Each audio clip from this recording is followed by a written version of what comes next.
With so much content competing for our attention at any one time across all media, it's a little surprise that even gargantuan mega-budget movies with huge casts and gigantic marketing pushes can end up disappearing from public perception within a few months of release. So with that in mind, here are huge movies that were instantly forgotten. Oz the Great and Powerful. Remember when Sam Raimi directed a prequel to The Wizard of Oz starring James Franco, Mila Kunis, Michelle Williams and Rachel Weisz? No?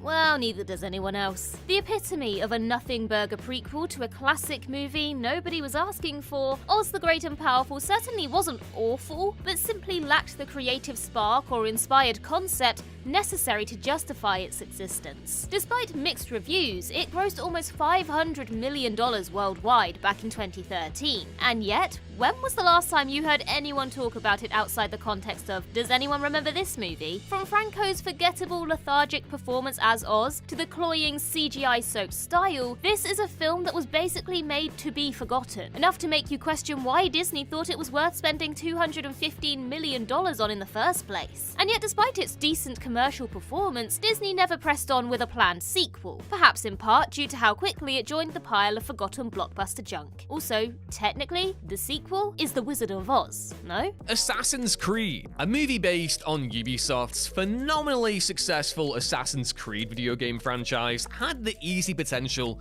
to be a genuine pop culture event, even accepting that Hollywood was still struggling to take video games fully seriously a decade ago. But with the tremendously talented filmmaker Justin Kurzel, who directed that really good Macbeth movie with Michael Fassbender in a few years before this one got made, leading a ridiculously promising ensemble cast including Michael Fassbender again, Marion Cotillard, Jeremy Irons, Brendan Gleeson, Charlotte Rampling, and Michael K. Williams, it was tough not to be excited about Assassin's Creed. Plus, it was avoiding the mistake of being a straight adaptation of the first game, instead making the clever choice to focus on a setting the games hadn't touched, the Spanish Inquisition. Yet, Assassin's Creed ultimately failed to make much of a dent in anything, drowning itself in snoozy exposition and committing one fatal flaw: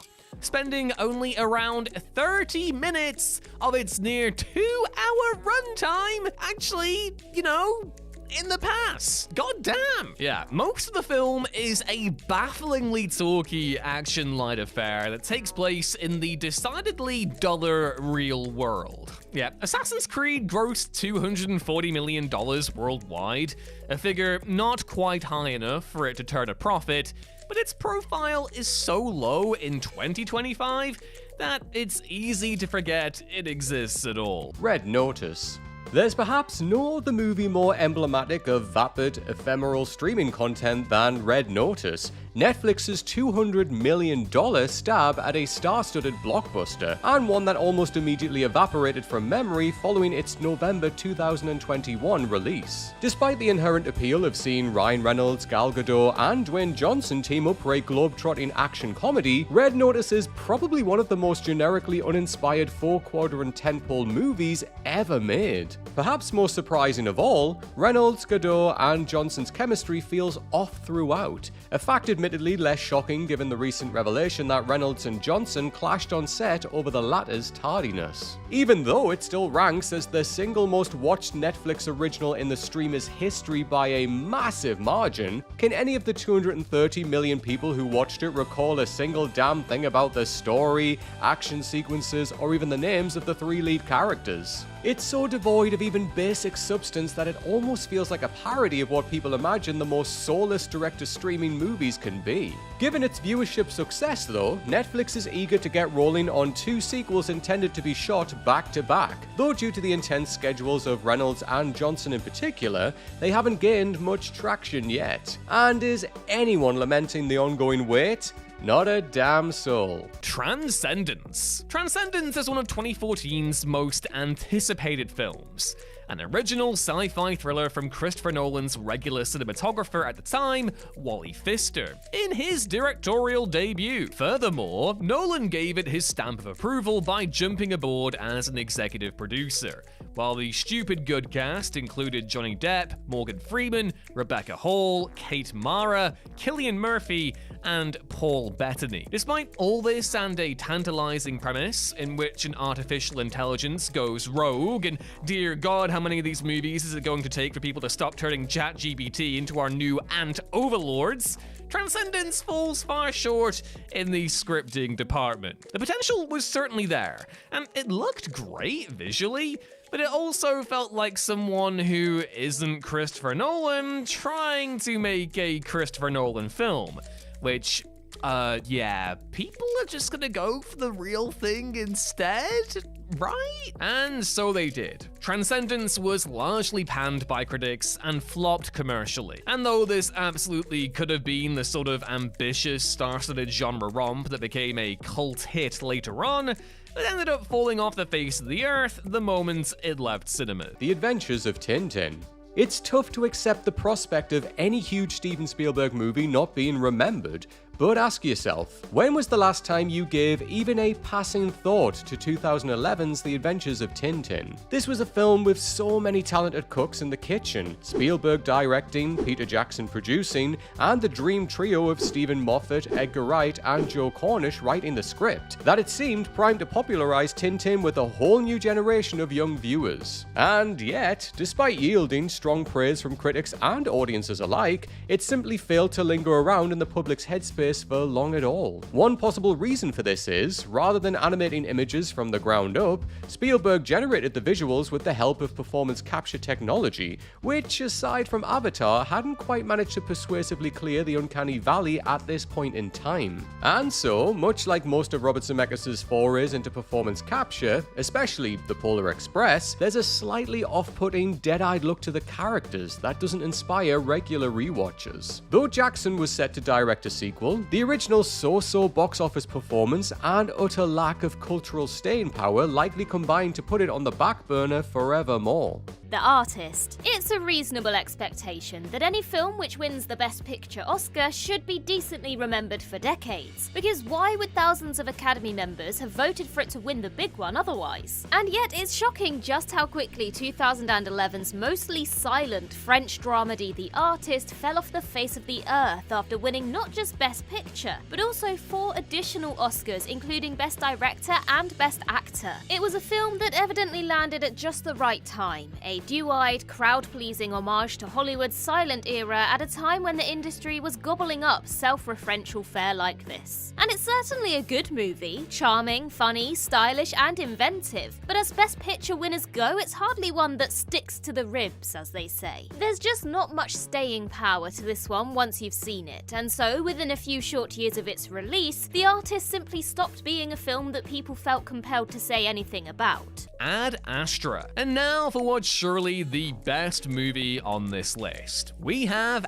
Ad Astra, the Brad Pitt starring sci-fi drama about an astronaut, played by Pitt, who heads into space in search of his lost father, portrayed by Tommy Lee Jones. Despite being well received by critics, Ad Astra failed to turn a profit on its hefty $100 million budget, in large part because the marketing missold it as more of an action-packed spectacle than it actually was. Anyone familiar with the work of director James Gray, who was behind The Immigrant and The Lost City of Zed, should have probably seen this coming. But for mainstream audiences lured in by a Brad Pitt spaceman movie, it fell far short of the mark. Even though it only released back in 2019, Ad Astra has largely vanished from sight.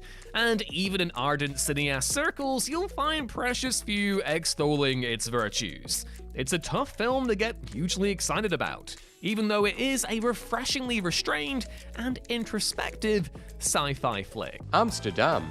Even accepting the considerable controversy surrounding director David O. Russell, on paper it sure seemed like his film Amsterdam was going to make a serious splash at the Oscars. Given Russell's prior pedigree delivering award-winning hits like Silver Linings Playbook and American Hustle, it was reasonable to assume that his new period mystery comedy would similarly be on everyone's lips throughout 2022's awards season. Yet even with a hugely appealing cast, including Christian Bale, Margot Robbie, John David Washington, Chris Rock, Anya Taylor-Joy, Zoe Saldana, Rami Malek, Robert De Niro, and even Taylor freaking Swift, Amsterdam came and went with barely a peep. First and foremost, the film's reviews were widely mixed, with critics surmising that Russell's shapeless, sketchy, genre-hopping exercise was more confusing than entertaining. General audiences didn't fare any better, largely failing to turn out for the film at all, leaving it to flop at the box office. And to further rub salt into the wound, it didn't receive even a single Oscar nomination.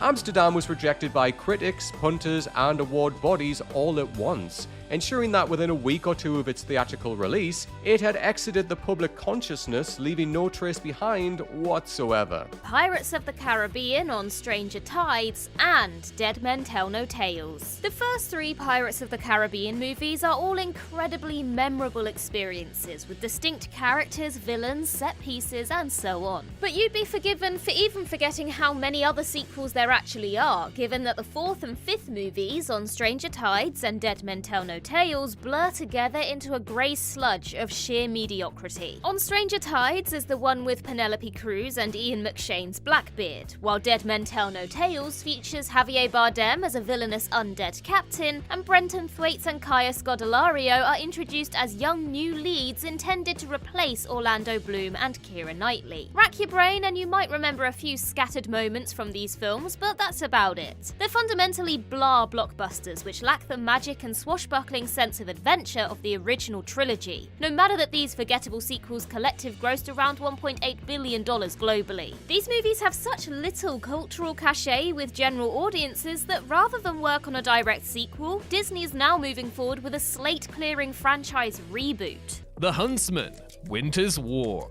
Whether you like it or not, it's probably not fair to call Snow White and the Huntsman completely forgettable.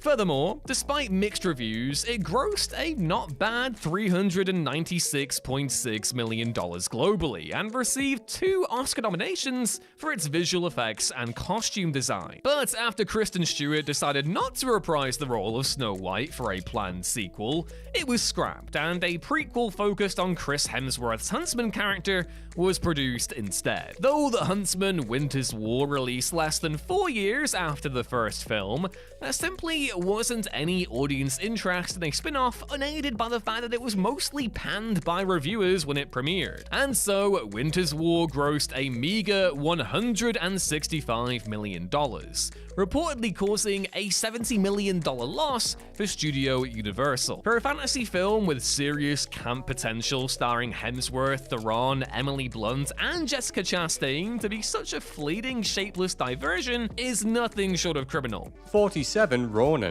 Keanu Reeves might be riding high off the success of the John Wick franchise right now, but up until the original entry released in 2014, Reeves' Hollywood career had been a little shaky for an entire decade following the release of The Matrix Revolutions. And one of Reeves' dud projects was 2013's 47 Ronin, a historical fantasy action flick with an eye-watering $225 million budget, which Warner Bros. Inexplicably handed to a first-time filmmaker, Carl Rinch. Despite releasing in the prime box office slot of Christmas Day 2013, 47 Ronin was a colossal flop commercially and also critically, after which it basically fell off the face of the earth. That Reeves followed it up with John Wick and reminded everybody how magnetic an action star he can be, only further condemned it to the pop culture void. However, this didn't stop Universal releasing a straight-to-video standalone sequel in 2022, Blade of the 47 Ronin, which you probably weren't even aware thereof. Australia. Love or hate the flamboyant style of Baz Luhrmann, his films tend to be extremely difficult to forget. Their sensory barrages and stacked cast generally ensuring they linger around in the public consciousness for a good while. But his 2008 epic Australia is a film that just came and went without making a dent. The Nicole Kidman and Hugh Jackman starring drama, widely expected to be a major awards contender, released to middling reviews and poor box office, and ultimately scored just a single Oscar nod for Best Costume Design. The film quickly slid from memory and everyone moved on with their lives, enough that Luhrmann was able to repackage the movie as a mini-series 15 years later without most people noticing. Last year, Luhrmann released Faraway Downs, a 6-part mini-series re-edit of the movie,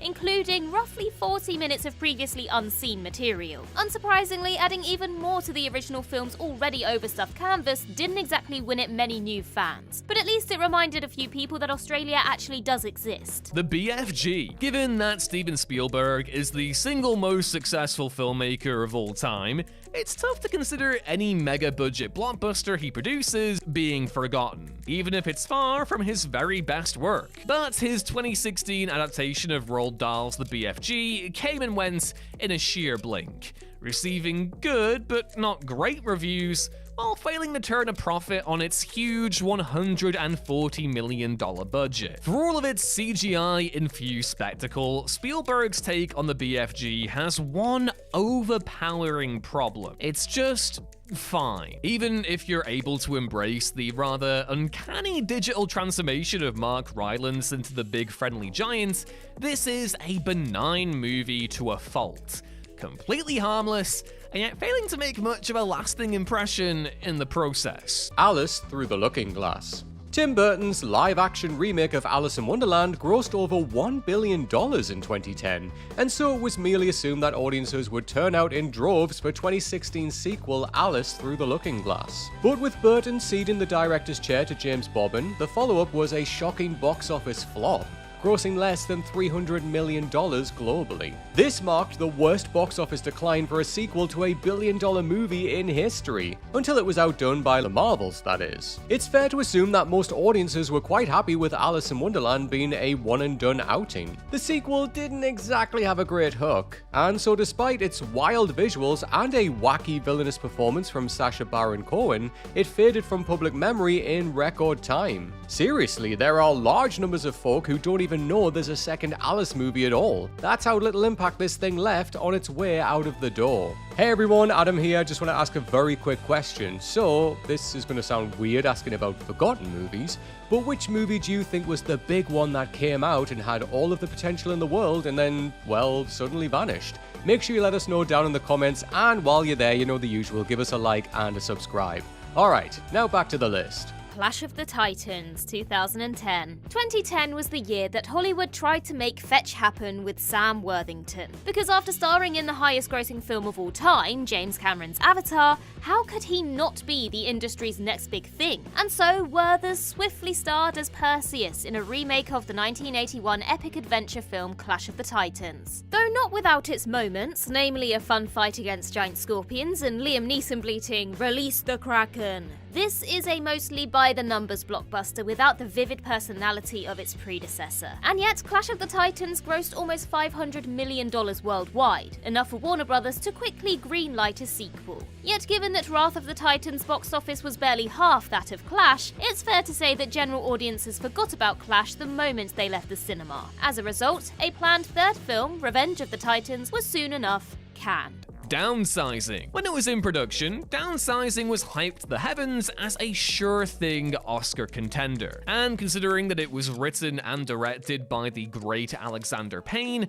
while starring the ever-reliable Matt Damon and Kristen Wiig, it's easy to appreciate why. Plus, with its intriguing sci-fi comedy premise, following a man played by Damon who is shrunk down to 5 inches in size in order to live a more prosperous and less wasteful life, it seemed like an awards prospect with some broad commercial appeal. But then people saw it, and Downsizing ultimately received wildly mixed reviews, many feeling that Payne failed to fully capitalize on the concept's satirical potential, and that a subplot involving Hong Chau's activist character belonged in a completely different film. As a result, Downsizing failed to receive even a single Oscar nomination, flopped at the box office, and was largely forgotten by the time the Oscar ceremony took place a few months following its premiere. Total Recall 2012.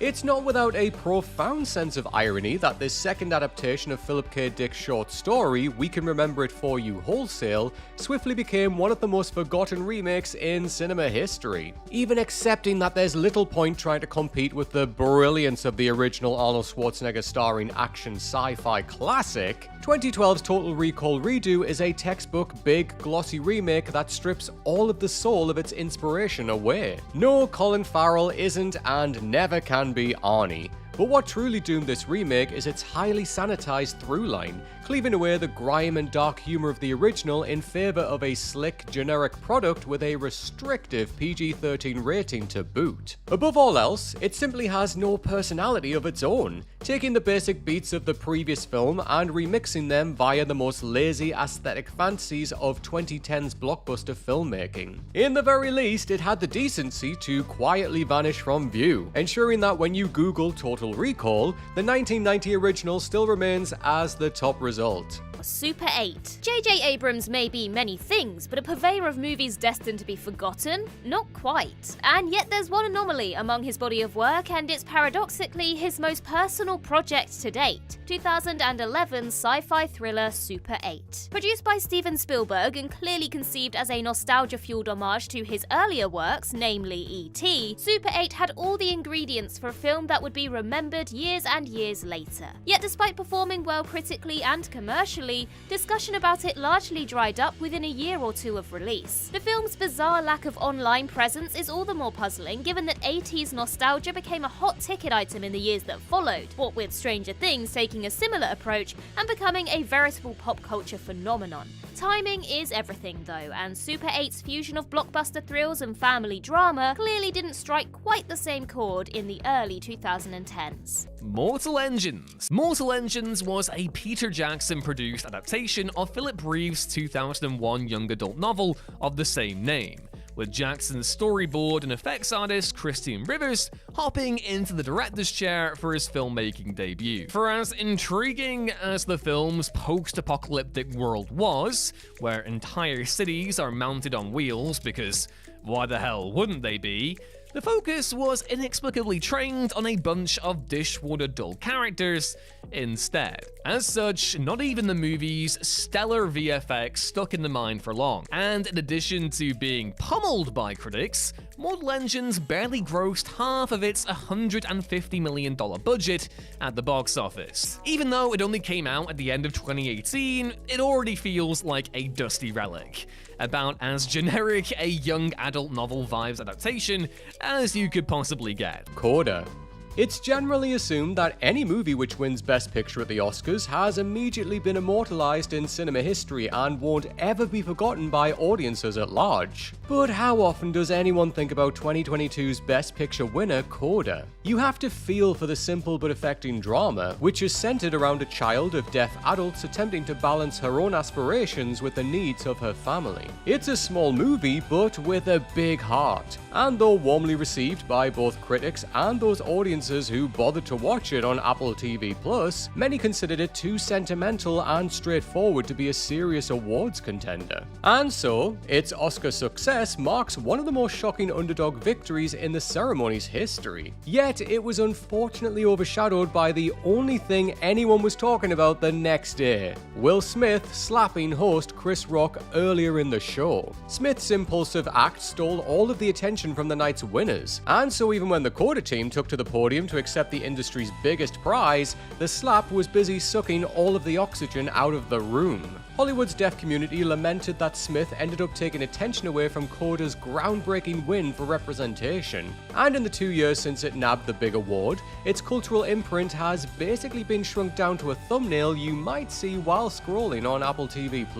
Sky Captain and the World of Tomorrow. The hype surrounding Sky Captain and the World of Tomorrow in 2004 was something else. course, given that it was the first film to be shot almost entirely on blue screen sets, with CGI backdrops being added in post-production, a technique later adopted by the likes of Sin City, 300, and The Spirit. There was much industry buzz at the time that such a production pipeline could change filmmaking forever, and while that didn't ultimately come to pass, Sky Captain was nevertheless a compelling style experiment, even if neither its story nor characters could match its staggering visual design. All the same, despite its singularly eye-popping aesthetics and a top-drawer A-list cast including Jude Law, Gwyneth Paltrow, and Angelina Jolie, the film fell off the map in record time. It didn't help that Sky Captain was a box office bomb upon release, and while it seemed like the generally well-received sci-fi film would be reclaimed as a cult classic in the decades that followed, it's never quite happened. This isn't a film that many scream about from the rooftops as a misunderstood masterpiece, but rather quietly admire for its ambition, ensuring it's been largely left out of contemporary film discourse. The Grey Man. If you concentrate really, really hard, you might vaguely remember The Grey Man, an action thriller starring Ryan Gosling, Chris Evans, and Ana de Armas, which released on Netflix in the summer of 2022, and, well, may as well not have. An almost self-parodying example of the sort of ephemeral, passionless streaming slop Netflix is so often accused of producing, which is even funnier given the film is called The Grey Man. This post-Avengers Endgame Russo brothers concoction is a film in only the most basically technical sense. A series of images played in sequence as a piece of content that did nothing but disappoint those who invested heavily in Chris Evans stocks, hoping Knives Out was a positive omen for him taking the crown of Best Chris, which... he's really down in that pecking order now, I'm not gonna lie. Nothing in the writing, performances, or direction sticks in the mind here. And while the film was watched by an estimated 40 million plus viewers in its first 3 days, it also swiftly faded into the platter of generic workaday action blockbusters available on the platform. Tomorrowland.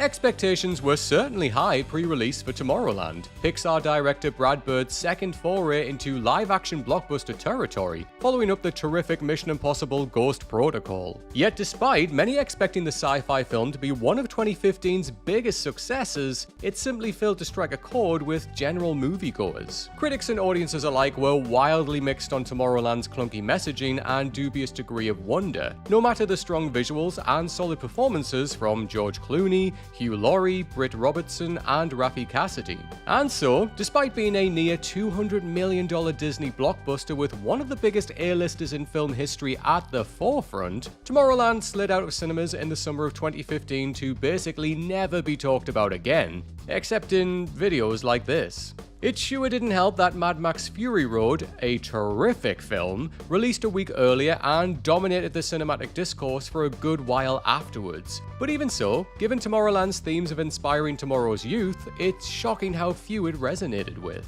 The Mummy, 2017. The notion of any modern Tom Cruise starring blockbuster evaporating from memory in a mere matter of years seems ridiculous. But in 2017, the year before the Cruise missile reached his true peak era with Mission Impossible Fallout, he starred in a reboot of Universal's The Mummy franchise. Though few are asking for a new take on The Mummy, especially one without Brendan Fraser, Cruise and co forged ahead anyway, with what was ultimately a shockingly generic action-adventure tentpole without a shred of personality to offer. Even the ever-reliable Cruise seemed totally out of his element here, in a film clearly more interested in setting up a universe of monster movies rather than just delivering a single good project first. Oh, and Russell Crowe shows up for a brief cameo as Dr. Henry Jekyll, because why the hell not? The Mummy was pilloried by critics and underperformed at the box office, causing Universal to put a bullet in their planned dark universe before it even really started. Chaos Walking. It should have been basically impossible to forget Chaos Walking,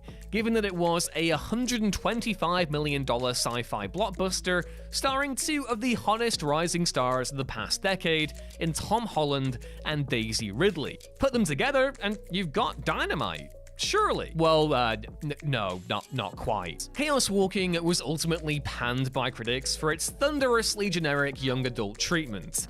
many feeling that Lionsgate had missed the boat on the whole YA adaptation trend by a good 5 years. And yeah, like Mortal Engines, this one just reeks the same bland romantic beats and surface-level ideas of rebellion. Less something to challenge viewers, and more to coddle us with a warm blanket of messaging we've already absorbed 1,000 times over. It was also a massive flop, grossing just $27.1 million worldwide, ensuring that only the most die-hard fans of the novels, Holland and Ridley, showed up to actually watch it. Men in Black International. It's not hyperbolic to say that many folk genuinely forgot that Hollywood made a fourth Men in Black movie, albeit one without either of the franchise's original leads, Will Smith and Tommy Lee Jones. Demonstrating its lack of imagination from the jump, Men in Black International took Thor Ragnarok stars Chris Hemsworth and Tessa Thompson and drop-kicked them into a thin sketch of a sci-fi comedy that's neither funny nor basically thrilling enough to satisfy. Given Hemsworth and Thompson's clear screen chemistry, it's shocking just how unfun they were to watch together here. Admittedly trapped inside a lame-brained tentpole vehicle that feels like off-brand Men in Black in its very bones, because that's exactly what it is. Amid utter indifference from critics and audiences alike, it flopped at the box office, and even just 5 years later, you'll struggle to find anyone who remembers much about it at all. The previous Men in Black movies, even the disappointing second one, were at least plentiful memorable, but International is such a blandly desperate attempt to revive the dormant franchise that even the most easily entertained of casual moviegoers forgot about it within days.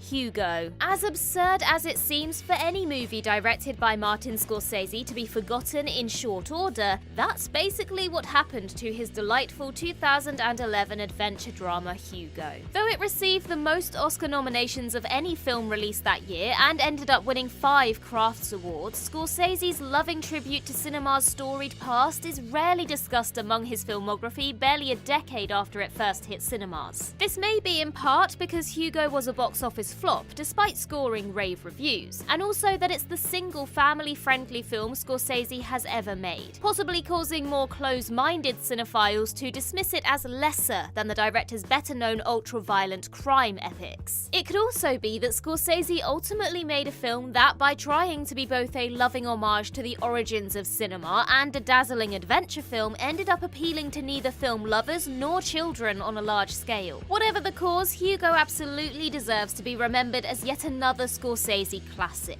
and one can only hope it will get a second life in the years and decades to come. Ben-Hur 2016. It shouldn't be possible to spend $110 million remaking one of the most iconic films of all time and have said remake be such a nothing burger that most people probably aren't even aware that it exists. But that's precisely what happened with 2016's Ben-Hur remake from Timur Bekmambetov, the guy who directed Abraham Lincoln Vampire Hunter. Or, if we want to split hairs, it's actually just another retelling of the 1880 novel Ben-Hur, A Tale of the Christ. And also, sorry, you're remaking Ben-Hur, the definitive biblical epic from Hollywood's golden age, and you get the Abe Lincoln vamp guy? No slight against him.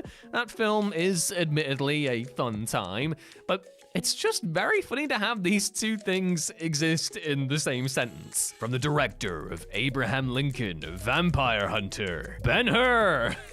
The two just don't go together. William Wyler's 1959 Ben-Hur is one of the most famous movies ever made, and even accepting that this retelling was seriously lacking in star wattage compared to its Charlton Heston-led predecessor, the huge budget and presence of Morgan Freeman in a supporting role should have surely kept it memorable enough. But Ben-Hur 2016 was ultimately such a bland, soulless adaptation that it evaporated from the collective consciousness in record time. Hell, despite being one of the biggest box office flops of the last decade, it hasn't even been remembered for that dubious distinction. It's just a total non-entity of a movie and an $110 million money pit. Independence Day resurgence.